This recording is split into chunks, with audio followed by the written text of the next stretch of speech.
Hello there. You're listening to Shay's Bills podcast. And here's your host, Shilano.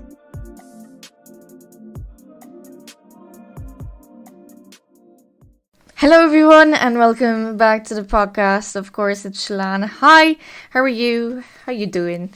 So this week's episode, I had noticed this story, and I've heard about this before, and I was like really intrigued about this story, and I saw in a bookshop a book about this. So after this podcast, I'm probably going to be buying this book. But this is the story of the tragic death of Bridget Cleary. So, with that as all, there will be talk of burnings, witches, fairies, and Irish history that basically shows these people really believed all in this stuff. And now to this day, like 21st century, we're still in 21st century, we're not in 22nd yet, but conspiracy theories and all that were made back then as well. But this is the story. I hope you enjoy it. Sit back, relax, and hope you don't get scared. Or appalled. Well, you probably will. I was. What if you were told that your body was apparently taken over by a fairy? And you are not you. Well, this is the story of the tragic murder of Bridget Cleary. Bridget Cleary, forename was Boland, was born on the 19th of February in 1869 in Ballyvalid in County Tipperary in Ireland. Bridget was independent, grew up keeping up her own flock of chickens and sold eggs to neighbours. And somewhat for that era and location, she was a professional woman. She obtained a Singer sewing machine, state of the art at the time, and was variously described as a dressmaker and a miller. Bridget married Michael Cleary on the 6th of August in 1887 in a Roman Catholic church in Drangan. I'm hoping I'm pronouncing that right. The couple met earlier that month in Clonmel. He was working as a copper, as she served a dressmaker apprentice. Many neighbours considered Michael and Bridget's marriage a happy one. Despite they were married for 8 years, the couple had no children by the time of Bridget's death. Bridget was returned to her townland of Ballyvalid. I'm probably pronouncing it wrong. To live with her parents, while Michael continued to work as a copper in Clonmel during the period of living apart. As well as that, her parents were elderly at the time, so she was taking care of him as well. So, Ireland is full of well-known destinations and heritage sites. In fact, this island is so full of heritage that a lot of it's tucked away and forgotten by all those local to the area. One of the great Irish gifts and joys of travelling around the countryside is spotting neglected ruined abbey or a holy well or other sites. The most magical find is, of course, a fairy ring. Now, if you're living in Ireland in the 17th century and 18th century, you would have believed that the fairy rings or forts would be dangerous. What is a fairy fort? It is a ring of stones and remains of ancient structure that is long gone. While humans might have built the original structure, fairies took over them when the forts became neglected by the people. The forts remain dotted around rural Ireland and usually on private property.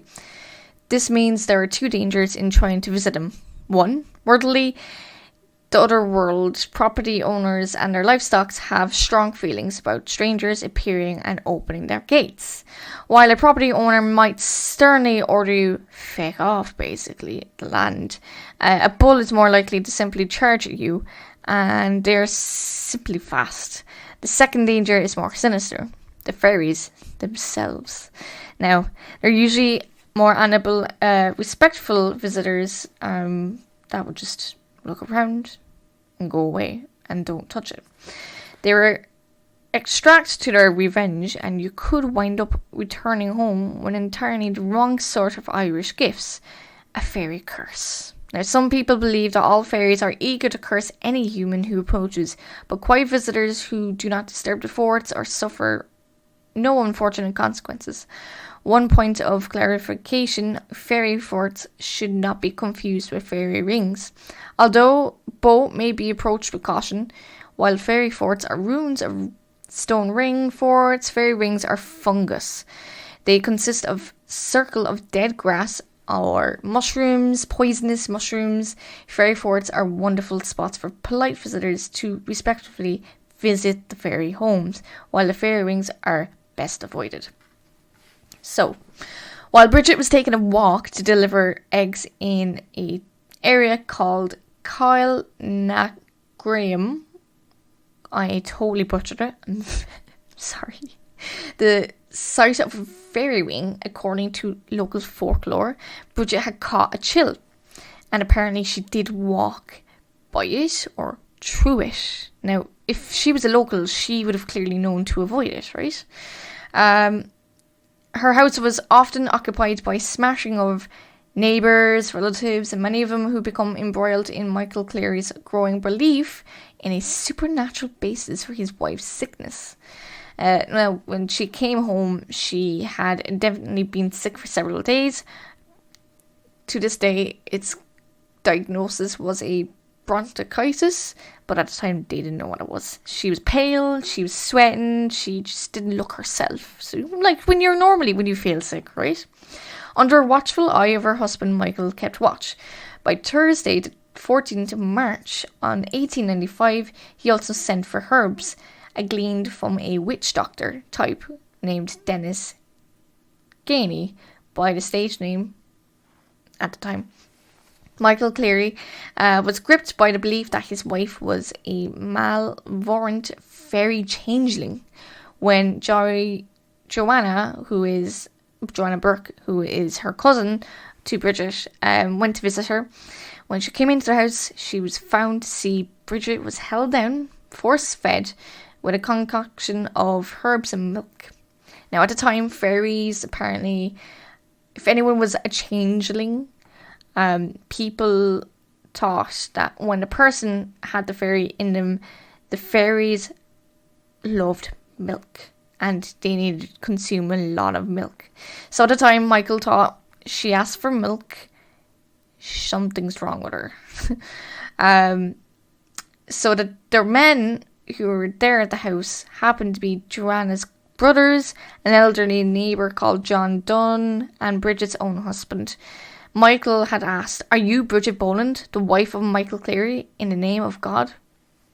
Bridget answered twice, but she refused to answer the third time. She was hauled up and held in a sitting position over slow burning embers of the kitchen fire. Bridget seemed wild and deranged, and especially while they were so treating her, according to a report, that she eventually responded, "I am Bridget Boland, a daughter of Pat Boland in the name of God," referring her maiden name. Now, when they were doing these tests, apparently they believed that if you put them over near fire or anything like that, it would get the fairies away or take them out of the body, whatever that means. I wouldn't believe that. On March 15th, Bridget Cleary was burned to death by her husband and family members, who claimed that they were done to force the fairies to return Cleary, whom the family believed had stolen and replaced the changeling. Quotations: "When she did not answer the third time, he forced her to eat the third bit, saying, 'You won't take it down, you will go down.' Or go," according to Joanna in her statement at court. He threw her to the ground and mounted her with a knee to her chest and hand on her throat, saying, 'Swallow. If it's down, it's down.' He grabbed a hot stick from the fire and held it close to her mouth. Finally, he stripped her naked and doused her in a lamp oil all over her body. Ow! Yeah, I can feel that. Saying, 'This is not my wife,' Michael reportedly said while she was being burned. 'I am not going to keep an old witch in this place of my wife, so I will go back to my wife,' he referring to the traditional excitations when a changeling died. The adopted loved one will return riding a white horse. It is not Bridget I am burning, Cleary said to Joanna. You will soon see her go up to the chimney. Now, she was burned on the heart. The house was full of smoke. It smelled, Joanna said in her testimony in the court case. While I looked down to the kitchen, I saw the remains of Bridget on the floor, lying on a sheet. Pat Kennedy clearly helped carry the body from the house. Bridget's body was then later discovered in a shallow grave by 10 people at the time, which in the house were, well, all of that happened. All 10 people were arrested. When Bridget died, burnt to death by her own husband, she was only 26. The case was widely covered, with the story reaching London and across the Atlantic, according to Angela Burke of the Tories paper, treated it as a fodder, F-O-D-D-E-R, fodder, for reinforcing in the idea of the barbarism of rural Ireland, while papers at home were quick to distance themselves from the act. Charging the jury, Mr. Justice O'Brien said the most extraordinary case demonstrated a degree of darkness in the mind not just for one person but several. A moral darkness, even religious darkness, the disclosure of which comes with the surprise of many persons. The charge against Cleary was dropped from the murder to manslaughter. He was convicted and sentenced to 20 years in prison. They gave me a different word, but I said prison. Several others who were convicted for wounding Bridget, Joanna, 4 brothers, and her mother Mary. Oh my God, her whole family was there. Like mother and father, her own mother, Bridget's mother. Wounding Joanna's 4 brothers and mother Mary, Bridget's father. Oh God, and neighbour John Dunn were sentenced. Except Mary received a sentence ranging from 6 months to 5 years of prison. Jeez. With Bridget's death, she was last witch burning in the country of Ireland. Along with that, Tipperary, at the time, which I didn't know this either, was the current time in the 18th century, was the most violent county in Ireland. All women who were burnt, apparently being witches in Ireland, were intelligent and highly independent. Today, scholars which still wonder that Michael was driven by belief of the fairies taken by Bridget, or he just believed mental health wise. They were saying that it could be that he was suffering a condition called a Capgras syndrome, which is described in 1923, but essentially a disorder of delusion and misidentification, says someone who was a psychiatrist at the time. The nature of the delusion can be coloured by cultural context of the time, whether the fairies in the late 19th century of Ireland or alien abduction in the 21st. That's crazy, because that's, yeah, I don't, there was a book you can read. It's called The Burning of Bridger Cleary. That's the book I was mentioning at the start of the episode, written by Angela Burke. It was released in 6th of July 2006. That's the book. From what I didn't know it was 2006. I thought it was recent enough. But that will be the book. I just looking at a photo of the husband right now. He looks... I'm not gonna... Like, I don't... He just... The photo they have of him in prison, his hands is up to his chest. He looks very eerie, like he's looking dead on to the camera, and like it just doesn't look like a normal man. It just looks like there's dead behind those eyes. Like you could tell he murdered her. The cottage is still there. The cottage that they were both living is still there. There's people living in it. Now, I don't really know much about the Irish witchcraft. Kind of seen, obviously Salem was the original place, and we've always heard about burnings of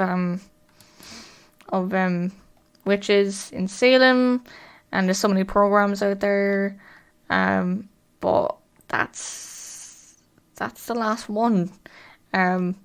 I don't know if I believe. I kind of believe it's supernatural, but at the same time, I don't know if that makes sense. Ring forts, I think I've seen them before. I've never gone near them. Obviously, news stories, don't go near them. Actually, in my own county, I don't know if there's many. I'm gonna have a look. Irish fairy forts in Cork. I wouldn't say there would be many, because our land would be fairly, I don't know, to be honest, would there? I'd say more in the Midlands, to be fair, I think. Because they would be more earthy. And obviously, I wouldn't count, I was going to say something else. I'm not going to say, because I would misread history there, and don't believe me. And I'm just rambling now, honestly. I'm sorry. I hope you enjoyed the episode. Thanks for listening. I feel really bad about Bridget. This is terrible. She didn't deserve to die. Absolutely not. These mad people. Crazy. But yeah, thanks for listening. I hope you enjoyed the episode. I will see you on the next one. It's going to be another true crime. This is obviously a short one. It's an Irish history one. That's not really covered much. So if you want to read more articles about this, obviously I just main coverage of it, but there's more reading to it. I will drop the 5 articles I had a scans on of Bridget down below in the about episode. Just click on the episode, it will come up on the text thing there. So yeah, anyway, thanks for listening. I'll see you guys all soon. Have a lovely day. Take your day, take your breath. We'll get through this. I'll see you then. Thanks for listening to Shay's podcast. Make sure to follow Shay Spills Podcast on Twitter and Instagram at Shay Spills Pod and Shay Spills Podcast. And check out Chilano on her socials at Chilano.